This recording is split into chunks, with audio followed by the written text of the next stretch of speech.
अहले महफ़िल मुंतज़िर है देर से आली विक़ार, अहले महफ़िल मुंतज़िर है देर से आली विक़ार, आपके पिंदो नसाह का इन्हें है इंतज़ार। खिताबत की दुनिया पे है हुक्मरानी, दिलों को जगाती है सहरुल बयानी। मेरी मुराद मुफ्ती खालिद शाकिर कासमी साहब से है। मैं उनसे अदबन गुजारिश करता हूँ कि वो role of society in interest free finance इस उन्वान के तहत बिलासुदी निज़ाम मईशत में माशरे का रोल इस उन्वान के तहत अपने ज़रीन ख़यालात से हमें नवाजें।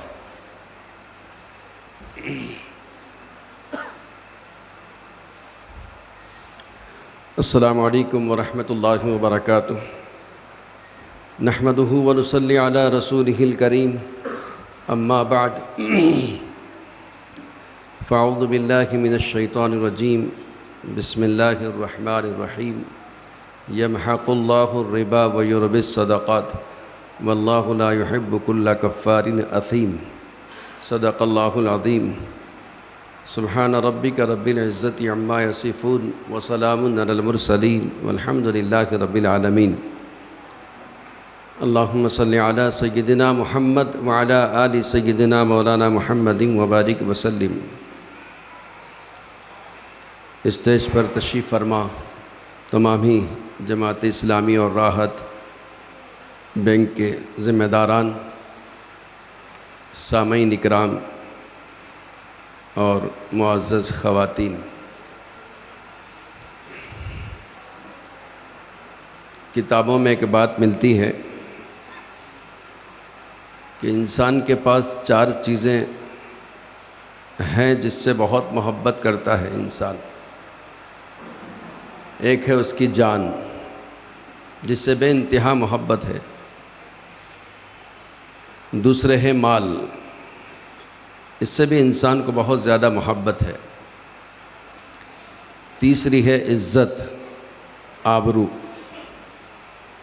इंसान को अपनी इज़्ज़त और आबरू बचाना भी बहुत ज़्यादा ज़रूरी है और इससे भी बहुत ज़्यादा इंसान को मोहब्बत है।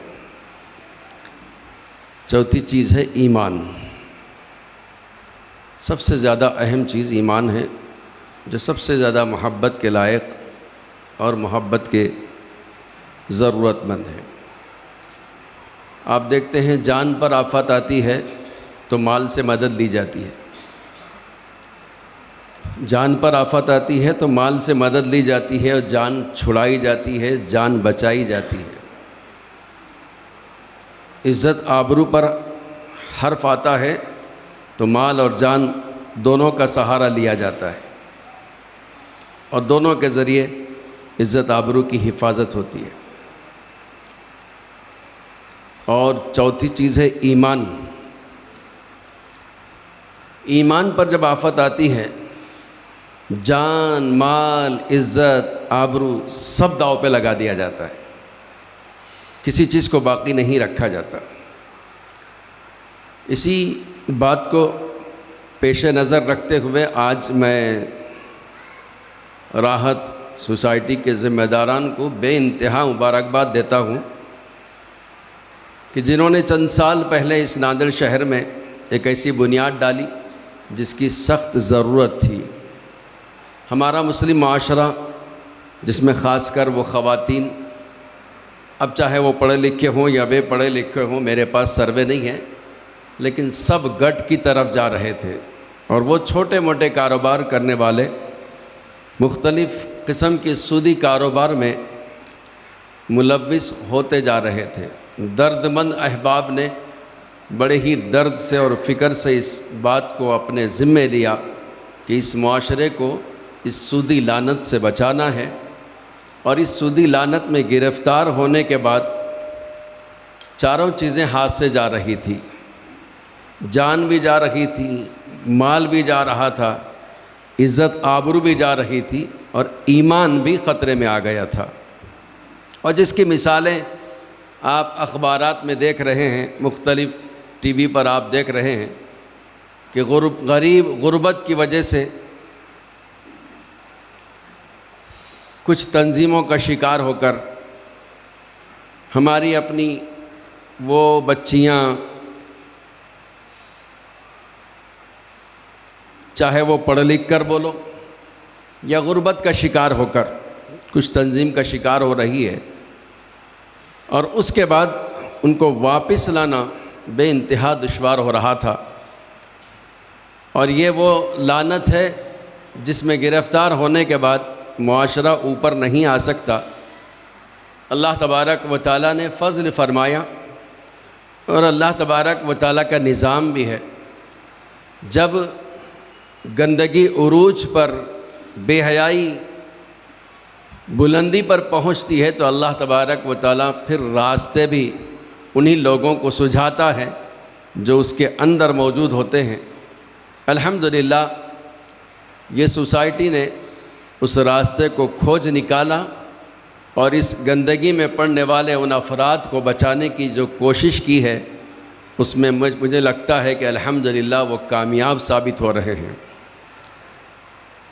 प्यारे नबी हज़रत मोहम्मद मुस्तफ़ा सल्लल्लाहु अलैहि वसल्लम के ज़माने में भी आपके आने से पहले ये तमाम चीज़ें राइज थी। सूद अपनी ज़ोर व शोरों पर था, जुल्म ज़्यादती अपनी ताकत दिखा रही थी। अल्लाह के रसूल सल्लल्लाहु अलैहि वसल्लम ने बड़े ही मोहब्बत से, खूबसूरत अंदाज से मुस्लिम मुआशरे को इस लानत से बचाया और सदक़ात की फ़जीलत बतलाई, सूद की हुर्मत और उसकी क़बाहत को बयान फरमाया और कर्ज़ देने वालों को कर्ज़ देने की तरग़ीब दी। आप जानते हैं मदीने की तारीख़ में, मदीने में जब मुहाजिर हज़रात अपनी क़ियाम के लिए पहुँचे तो मदीने वालों को अल्लाह के रसूल सल्लल्लाहु अलैहि वसल्लम ने अंसार बनने की तरग़ीब दी। तो उन्होंने वो लासानी और वो बेमिसाल किरदार अदा किया, दुनिया आज तक हैरान है। ऐसी अख़ुव्वत और ऐसी भाईचारगी और ऐसा अंदाज़ पेश किया कि उसमें से अंसारों में से कुछ अंसारियों ने अपने साथियों से कहा कि मेरे दो दुकान हैं, एक दुकान आप, एक दुकान मैं, इतना पैसा है, इतना पैसा आप, इतने पैसे मैं, मेरी दो बीवियां हैं, आप चाहो तो एक को तलाक़ दूँ, एक आप उससे निकाह कर लें। ये जो मिसाल है ये प्यारे नबी सल्लल्लाहु अलैहि वसल्लम की अनथक कोशिशों का नतीजा है, आपकी बेमिसाल क़ुरबानियों का ये रिज़ल्ट है। अज़ीज़ दोस्तों बुज़ुर्गों, उसके बाद फिर ये मुस्लिम मुआशरा तैयार हुआ, सहाबा की वो मुक़द्दस जमात तैयार हुई जो सहाबा इकराम ने अपने चाहने वालों को और आप सल्लल्लाहु अलैहि वसल्लम से मोहब्बत करने वालों को इस गंदगी से, सूद की गंदगी से, बेहयाई की गंदगी से बचाया, उनके ईमान की भी हिफाजत की और उनकी इज़्ज़त आबरू की और जान की भी हिफाजत के ज़िम्मेदार बने। अज़ीज़ दोस्तों बुज़ुर्गों, ये रिवाज और ये सुन्नत अगर सिलसिलेवार चलती रहती तो शायद इस लानत से मुसलमान हमेशा के लिए बच जाता। लेकिन हमारे अपने मुल्क में, हमारे अपने इस भारत में इस रिवाज को तक़वियत नहीं मिली। हम भी उसी गंगा में बह गए जो जिस गंगा में लोग बह रहे थे। लोग कर्ज़ देने लग गए और कर्ज़ देकर जल्द से जल्द मालदार बनने की फ़िक्र में लोगों से सूद वसूल करना शुरू कर दिया मुख्तलिफ़ नामों के साथ। आज भी मैं बताऊं आपको कितने ऐसे मुस्लिम लोग हैं जिनकी दीनदारी बस नाम की है, वरना वो सब के सब उसी काम के अंदर मुलव्विस है जिसके लिए अल्लाह के रसूल सल्लल्लाहु अलैहि वसल्लम ने अपने ज़माने में अपने लोगों को मना फरमाया था। लोग कर्ज़ देकर नाजायज़ फ़ायदा उठाते हैं, कुछ लोग गलत किस्म के कारोबार में लगे हुए हैं और उसकी वजह से मुस्लिम मुआशरा तबाह व बर्बाद हो रहा है।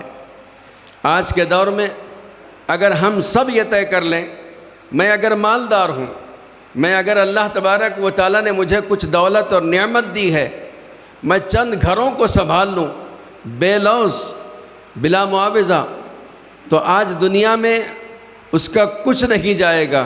अल्लाह तबारक व तआला रज़्ज़ाक़ है, बेइंतहा दौलत से नवाजेगा। एक वाक़या मुझे अभी याद आया, हालांकि जब से ये हमारे मोहतरम फ़ारूक शिबीवी साहब ने मुझे उन्वान दिया, मैं सोच रहा था क्या कहूँ, लेकिन अभी याद आया। मूसा अलैहिस्सलातु वस्सलाम के ज़माने में किसी बनी इसराइल के एक शख्स ने कहा था ए मूसा, तुम अल्लाह से बहुत बातें करते हो, ज़रा मेरी गुर्बत की बात भी अल्लाह तबारक व तआला से कर दो, ताकि मेरी गुर्बत ख़त्म हो जाए, ये रोज़ाना की परेशानी ख़त्म हो जाए। हर दिन खाने को परेशान होता हूँ, प्यास लगती है, पानी को परेशान होता हूँ, राहत के सामान कुछ नहीं है। मेरी ज़िंदगी में अल्लाह मुझे जितना देने वाला है वो एक ही दिन में दे दे। मूसा अलैहिस्सलातु वस्सलाम से जब बनी इसराइल के उस शख्स ने कहा तो कहा कि क्या करूं, अल्लाह के सामने दरख्वास्त कर दो कि मुझे जितना ज़िंदगी में देना है, जो मेरी अपनी ज़िंदगी जितनी भी है अल्लाह के पास, वो पूरी ज़िंदगी का सामान एक दिन में दे दे, ताकि मैं आराम से एक टाइम खाना खा के आराम से सो सकूं। तो मूसा अलैहिस्सलातु वस्सलाम ने अल्लाह से जाकर अर्ज़ किया, है अल्लाह, मैं आ रहा था, एक बंदा मिल गया और मुझसे यूँ कहा कि उसकी ज़िंदगी में जितना रिस्क है, जितना उसको माल देना है, जितना उसको खिलाना पिलाना है, वो चाहता है कि एक ही दिन में दे दो, ताकि एक टाइम कम से कम खा के सुकून से आराम कर सकूं। तो अल्लाह तबारक व तआला ने मूसा अलैहिस्सलातु वस्सलाम की ये दरख्वास्त को कबूल फरमा लिया। ये उन मालदारों के वास्ते हैं जो अपना माल तिजोरियों में जमा करके रखते हैं, या फिर माल देते हैं तो माल निकालने से पहले उसके आने की सोचते हैं, किस तरह आए माल, बढ़े किस तरह। ये उन लोगों के लिए मिसाल है, ये उन लोगों के वाक़ये हैं। और आपको मालूम होना चाहिए, अंबिया अलैहिमुस्सलातु वस्सलाम का कोई वाक़या आज के ज़माने के लिए ऐसा नहीं है कि वो उस ज़माने के लिए लोगों के लिए था, आज के ज़माने के लिए नहीं।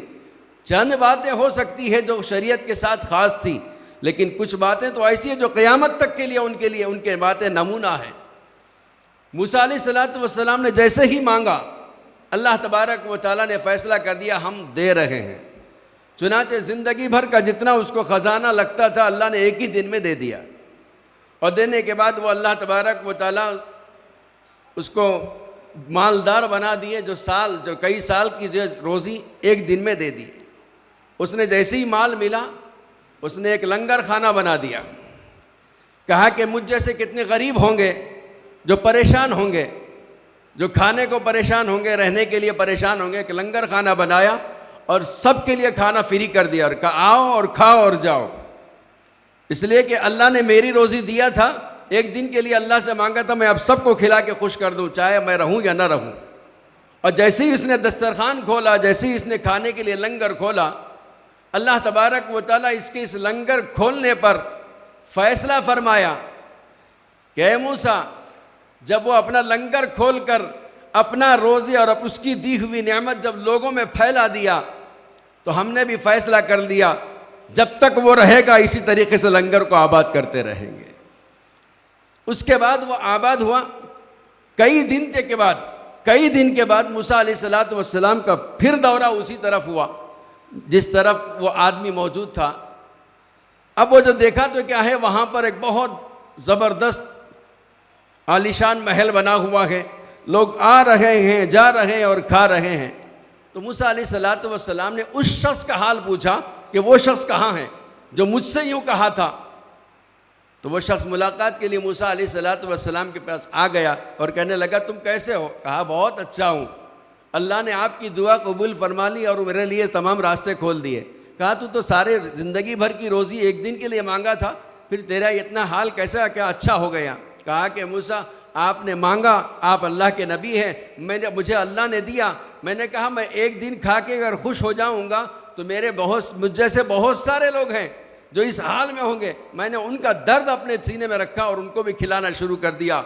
जिस दिन से खिलाना शुरू किया है उस दिन से आज तक मेरा खाना बंद नहीं हुआ। अल्लाह तबारक व तआला से फिर मूसा अलैहिस्सलातु वस्सलाम अर्ज़ करने लगे, ए अल्लाह, मैंने तो उसकी रोज़ी पूरी की पूरी ज़िंदगी भर की एक दिन के लिए मांगा था, आपने तो उसको आबाद कर दिया। तो अल्लाह ने कहा, ए मूसा, वो एक दिन की ज़िंदगी भर की पूरी रोज़ी एक दिन के लिए मांगा था, लेकिन वो खुद नहीं खाया, दूसरों को खिला दिया।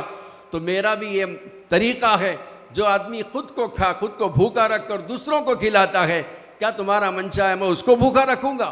मैं उसको भी आबाद कर दूँगा। तो अज़ीज़ दोस्तों, बुज़ुर्गों, सूदी निज़ाम में दूसरों का इस्तेहसाल है और शरई निज़ाम में दूसरे की आबादी है। ये सूद क्या है?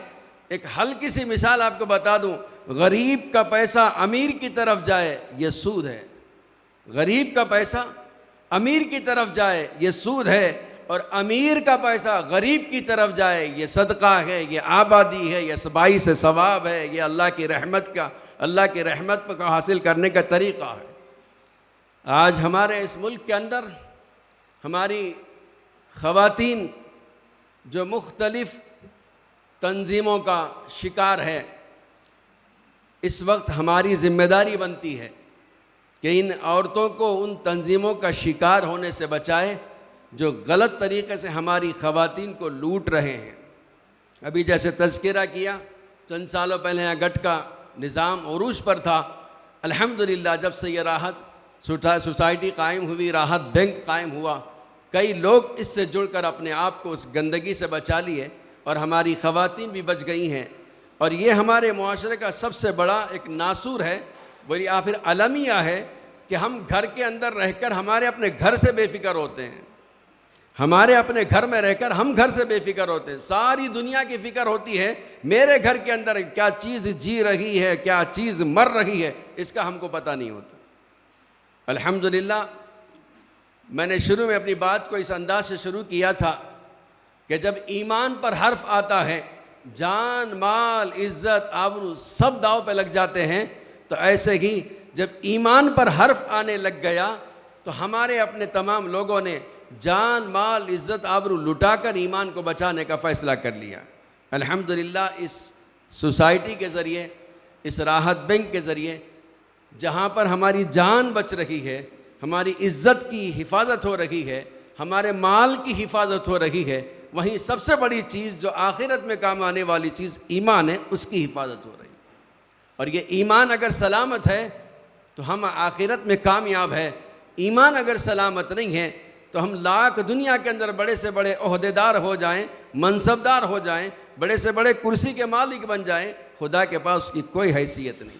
इसलिए आज के दौर में ऐसे काम करने की ज़रूरत है कि जिससे हमारे मुआशरे के अंदर इस गंदगी को हम किस तरीके से दूर कर सकते हैं, वो तमाम तरीक़े अपनाने की ज़रूरत है। अल्हम्दुलिल्लाह अभी तासुरात जब सुन रहे थे हम दो चार अहबाब के, नहीं मालूम कितने लोग अपने अपने तासुरात पेश करने वाले होंगे, सिर्फ तीनों को पेश किया गया। चावल पकते हैं, एक या दो ही दाने को देखते हैं, पूरे चावल को नहीं देखते। एक दो दाने को देखकर पूरे देख का पता लगाया जा सकता है। तो ऐसे ही दो चार लोगों के तासुरात से पता चलता है कि यह राहत सोसाइटी पूरे मुआशरे को एक राहत पहुंचा रही है, आराम पहुंचा रही है। कई लोगों के घर अल्हम्दुलिल्लाह आबाद हो रहे हैं। इमाम ज़ैनुल आबिदीन रहमतुल्लाह अलैह जब दुनिया से रुखसत हो गए तो 100 घराने ऐसे थे जिनके घरों में रात में उठकर खामोशी में वो पोटली अनाज की पहुंचा दिया करते थे। पता नहीं था कि कौन पहुंचाता था, पूरी ज़िंदगी भर पता नहीं पता चला कि कौन हमारे घर पर पोटली पहुंचा रहा है, कौन हमारे घर पर अनाज पहुंचा रहा है। उनके इंतकाल के बाद चला कि हज़रत इमाम ज़ैनुल आबिदीन वो थे जो रातों में उठकर खामोशी से लोगों के घरों में अनाज रख कर चले जाया करते थे। ये हमारे बुज़ुर्गों का तरीक़ा है, ये हमारे असलाफ़ की रिवायत है। आज उस रिवायत से हम हट गए, आज उन तरीक़ों से अपने आप को हमने दूर कर लिया, तो इन सूदी लानत में अंदर हमारा मुस्लिम मुआशरा मुलव्विस हो गया। अभी कई लोग ऐसे हैं जिन्होंने कर्ज़ लिया है इस राहत बैंक से। मैं अभी पूछ रहा था कितने लोग वापस कर रहे हैं, तो 25% ऐसे अहबाब हैं जो वापस करना बाकी है। 100 में से 25%, 75% वापस हुए। हम बदनाम भी है, हम मुआशरे के अंदर बदनाम भी है। इनको लोन मत दो, इनको कर्ज़ मत दो, इसलिए कि ये कौम खाने वाली है, देने वाली नहीं है। लेकिन अल्हम्दुलिल्लाह 100 में से 75% लोगों ने अपना लिया हुआ कर्ज़ वापस किया और 25% वो भी वापस कर रहे हैं। हालात दिगरगू हैं, हालात उल्टे सीधे चल रहे हैं, जिसकी वजह से आगे पीछे हो रहे हैं, लेकिन वो भी वापस करेंगे। हमारे ऊपर लगा हुआ धब्बा दूर हो रहा है इस राहत सोसाइटी के ज़रिए। मैं मुबारकबाद दूंगा राहत सोसाइटी के लोगों को कि ये बात आश्कारा करने की ज़रूरत है। जो मुसलमानों को लोन देने से या मुसलमानों को कर्ज़ देने से इस वक्त कतरा रहे हैं, वो ये रिपोर्ट देखें कि अल्हम्दुलिल्लाह मुसलमान जब लेता है किसी से तो देना भी जानता है, इस अंदाज से वापस लौटा रहे हैं। सूदी कर्ज़ लेना अगरचे कि इसकी इजाज़त नहीं है, लेकिन अगर कोई आदमी बेसूद बिला सूद अगर कर्ज दे रहा है तो हर आदमी को फ़िक्र होती है कि ये आदमी मेरा हमदर्द है, मैं इसकी हमदर्दी का बेहतरीन बदला इसको दूं, लिहाजा वो आदमी लौटाने की फ़िक्र करता है। और सूदी जब कारोबार आदमी के शुरू हो जाते हैं तो आपको मालूम होना चाहिए, जैसे ही माल कर्ज देने वाले के पास से निकलता है वो माल अपने असरात अपने अंदर लेकर हमारे अंदर आता है। जैसे ही वो पेट में जाता है, इसलिए कि वो आ रहा है सूद को लेकर, सूद का ऐलान करते हुए आ रहा है, जैसे ही अंदर जाता है उसके जज्बात बदल जाते हैं, उसकी सोच बदल जाती है, उसकी फ़िक्र बदल जाती है। और जो आदमी सिर्फ कर्ज दे मोहब्बत से, आज कर्ज देने का रिवाज ख़त्म हो गया, भाई भाई को कर्ज नहीं दे रहा है, और कर्ज भी नहीं दे रहा है, न किसी किस्म की कोई बातचीत करने तैयार है, न हमदर्दी के कोई ऐसे असबाब इख्तियार कर रहा है। ये सब क्या है? ये हमारे अपनी गलत आमाल का नतीजा है। हम आप हजरात से यही दरख्वास्त करेंगे, जब यह राहत सोसाइटी कायम हो गई है, एक बुनियाद है हमारे पास, एक ऐसी एतमाद की बुनियाद है, एतमाद का एक सबब है। हमारे अपने बहुत सारे अहबाब आज भी शश्व पंज में हैं। मैं अगर इस बैंक में पैसे रखूं तो मैं मालूम नहीं मेरे पैसे वापस लौटेंगे क्या नहीं, आएंगे क्या नहीं। इसकी वजह से बहुत सारे लोग अभी तक अपना अकाउंट खोलने तैयार नहीं है, अपना पैसा जमा करने के तैयार नहीं। और उन बैंकों में जिनकी कोई गारंटी नहीं, कितने बैंक इस 2014 के बाद से आज तक उनका हाल ख़राब हो गया, लेकिन धड़ल्ले से हम गिरते ही चले जा रहे, गिरते ही जा रहे। 2014 के बाद से बैंकों का हाल बुरा हो गया। वो हुक्मरानों को बैंक मर्ज करना पड़ रहा है, एक में एक दूसरे मिला देना पड़ रहा है, और फिर लेके लोग भाग रहे हैं।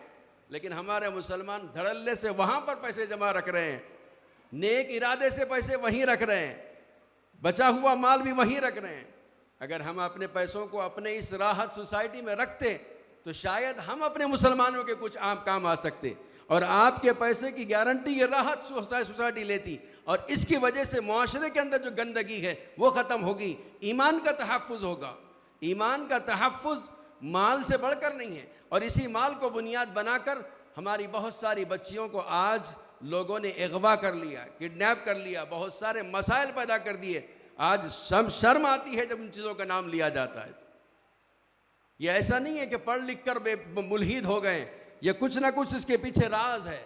उनको कर्ज दिया गया, उनको लोन दिया गया, उनको परेशान किया गया। जब वापस मांगने के लिए कहा गया तो फिर बहुत सारे मसाइल खड़े हो गए, फिर उनके बाद उनसे उल्टे सीधे मुतालबे किए गए, जिसकी वजह से आज मुस्लिम मुआशरा गलत रास्ते पर पहुंच गया। मैं इसलिए तमाम उन अहबाब से जो यहाँ पर बैठे हुए हैं, अगर वो अकाउंट होल्डर है, यहाँ के बैंक के अंदर उनका अकाउंट है तो बहुत अच्छी बात है, मुबारकबाद है। और अगर नहीं है तो आप इस बैंक में अपना अकाउंट खोलें, कुछ पैसे जमा करें, और वो पैसा जो आप अपने घरों के अंदर रखे हुए हैं, आप उम्मत मुस्लिमा की ईमान की हिफाजत के लिए अगर जमा कर देते हैं तो इंशाअल्लाह दो तरीक़े का सवाब मिलेगा। एक तो गंदगी को दूर करने का सवाब, दूसरे ईमान के बचाने का सवाब, उम्मत मुस्लिमा के ईमान को बचाने का सवाब। जब तक सूदी लानत से मुआशरा पाक नहीं होगा उस वक़्त तक बरकतें नहीं आती। चंद लोग अगर कर रहे हैं तो उसका असर नहीं होगा, पूरा मुआशरा अगर सूदी लानत से पाक हो जाए तो उसके असरात अलग होते हैं। मदीना मुनव्वरा की बस्ती बरकत वाली बस्ती, मक्का मुअज़्ज़मा की बस्ती बरकत वाली बस्ती, जहाँ पर यहूदी लोग कर्ज देकर वसूल किया करते थे बहुत ताकत के साथ, लेकिन अल्लाह के रसूल सल्लल्लाहु अलैहि वसल्लम ने वो सारे कर्ज़ों को माफ़ करा दिया। वो सूदी कारोबार को अल्लाह के रसूल ने यकलख्त बंद कर दिया। तो उसके नतीजे ये हुए कि मदीने मुनव्वरा के अंदर भाईचारगी कायम हुई, एक दूसरे के साथ जो मोहब्बत और हमदर्दी कायम हुई, उसकी मिसाल आज तक नहीं मिल सकती।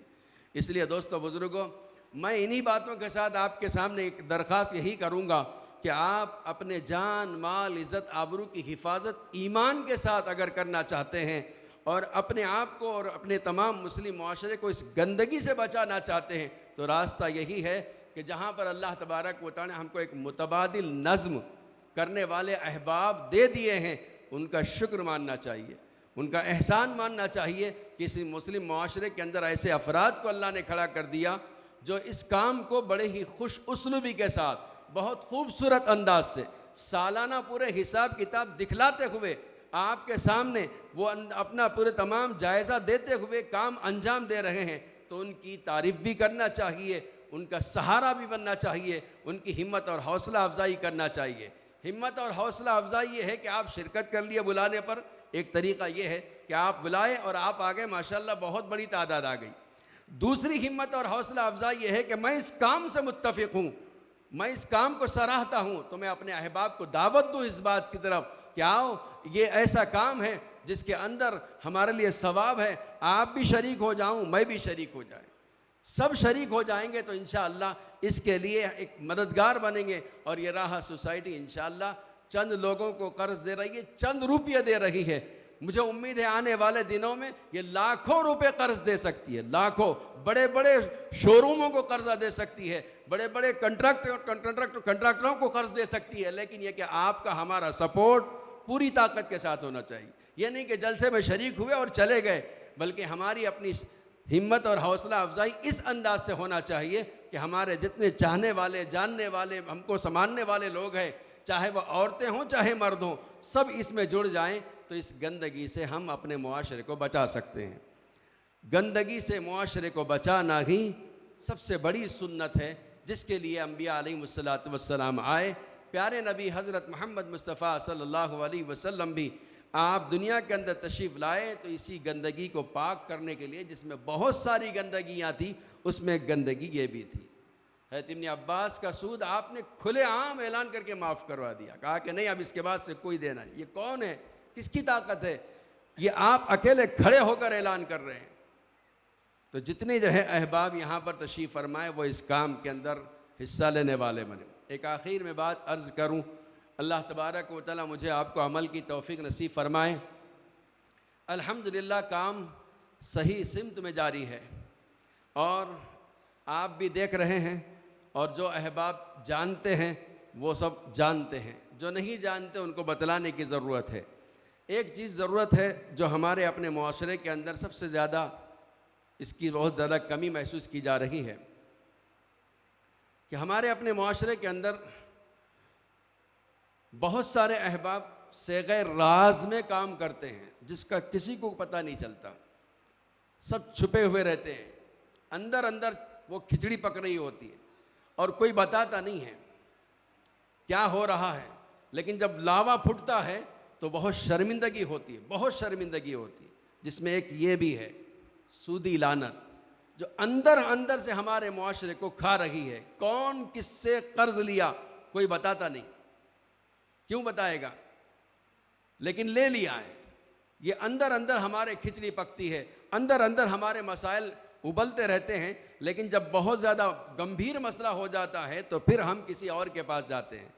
इसलिए उन बातों से अपने आप को बचने के लिए एक बेहतरीन तरीक़ा ये है कि हम आएँ, इस राहत बैंक से जुड़ें और अपने काम को सही सिमत में जारी रखें। इंशाअल्लाह मुझे उम्मीद है आने वाले दिनों में इससे अच्छा काम आपको देखने को मिलेगा और इससे ज़्यादा अफराद आपको जुड़े हुए मिलेंगे। मैं इन्हीं बात पर अपनी बात ख़त्म करते हुए दुआ करता हूँ कि अल्लाह तबारक व तआला हम सब को इस राहत बैंक से जुड़ने की तौफ़ीक़ नसीब फ़रमाए। अल्लाह तबारक व तआला इनके जो काम जो पूरी खूबसूरती और दिलचस्पी के साथ कर रहे हैं, अल्लाह इसको कबूल और मंजूर फ़रमाए। आमीन व आखिर दावाना अनिल हम्दुलिल्लाह।